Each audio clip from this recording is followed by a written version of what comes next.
Gloucestershire 7Y Energy Agency will be able to help you. Anyway, so back to the Green Homes Grant funding.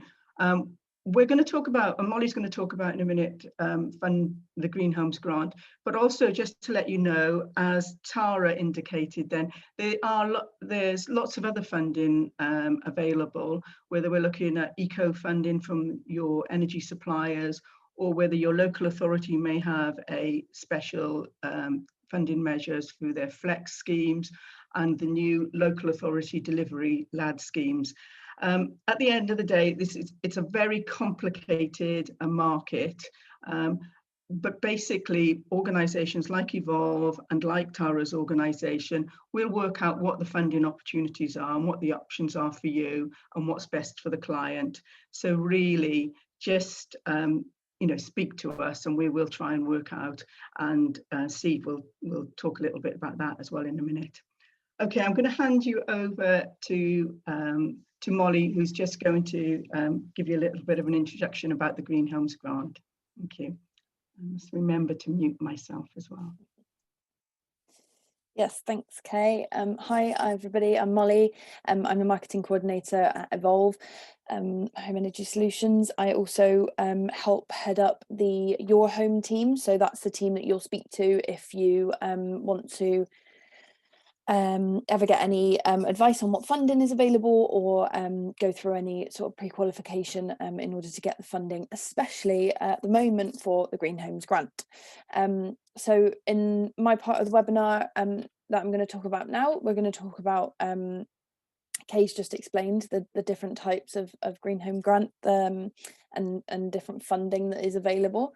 I'm going to give you a bit of an overview of the Green Homes Grant, what home improvements are covered by the grant and the scheme, how it works, and how you can then access the grant.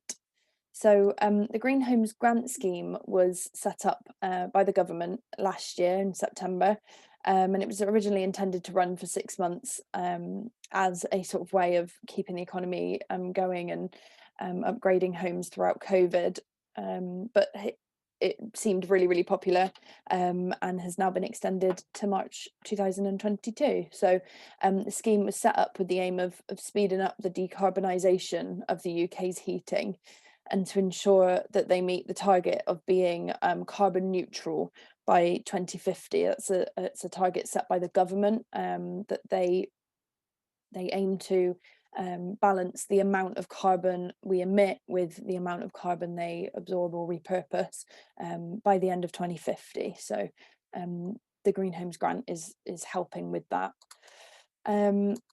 So you will hear about primary and secondary measures when looking into the Green Homes Grant. Primary measures are what's covered in the first instance. So you can have a voucher to cover up to 2/3 of the cost, and I'll go through all of that in a moment. But the primary measures are a variety of insulation measures, including cavity wall, loft and underfloor heating insulation, and then low carbon heating measures as well, such as air source heat pumps, which I know Tara briefly touched on just a second ago, ground source heat pumps and biomass boilers and solar thermal panels.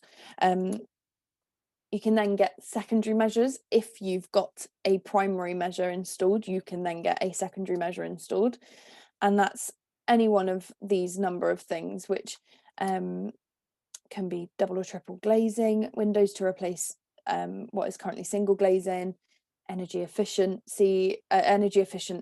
replacement doors, again to replace sort of single glazed doors, draft proofing, smart heating controls, and home hot water tank insulation. But like I said, you have to have a primary measure in order to access the secondary measure.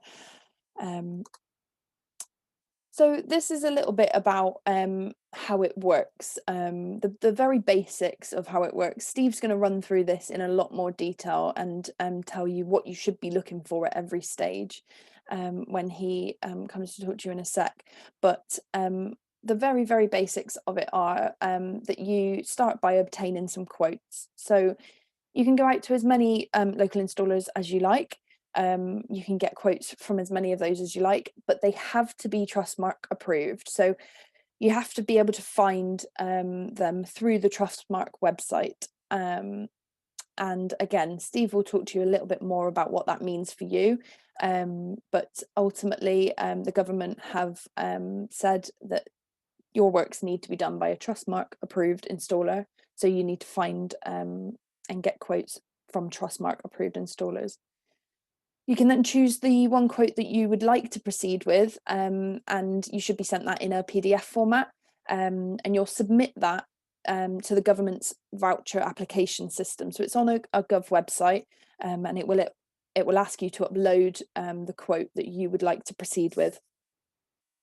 You should then have a surveyor come and survey your property from the organisation that you've chosen to go with, in accordance to PAS compliance. Again, that's another accreditation that Steve will walk through you with in a second. But yeah, so the next stage is survey, and after that, then you're looking at installation. So an installer will come and install any measures that you have agreed to, and hopefully then you can start to feel the benefits and save some money on your bills. The eligibility. So homeowners and landlords in England who are not in receipt of any benefits or allowances, the government will cover up to 2/3 of the cost of qualifying improvements to your home. So up to a maximum voucher value of £5,000. You may be able to receive the higher level of subsidy if you are a homeowner and either you or a member of your household, so anybody living in the house, receives one of the qualifying benefits, which I've included below. I won't read them out, but I have included them on the bottom there. And that will then cover 100% of the costs of improvements. Landlords can't apply for the low income part of the scheme, but as I said, anybody receiving any one of those credits, if you've got somebody receiving any one of those credits in your household, then you may be able to receive a slightly higher amount, covering 100% of that. So it is worth getting in touch, and we can advise on what funding is available. So your next steps would be to find a Trustmark registered installer. You can do that through the Trustmark website, and you can do that. The government website also links to the Trustmark website. Simple Energy Advice website also has plenty of information on this, but they've recently changed their sort of, I've put PQQ stage, it just means pre-qualifying questions. They used to have a nice little kind of visual journey through being able to find out what you were eligible for, but unfortunately they've changed that recently. It is now through the government website, so we would advise to head there. I'm aware that I have absolutely whizzed through that, but have any questions come up? Has anybody got any questions? I can see that there's a question or two come up, but I think it's better to wait until after Steve has done his bit, because he might answer some of those questions as we go along. Can you stop and start the recording again, please? So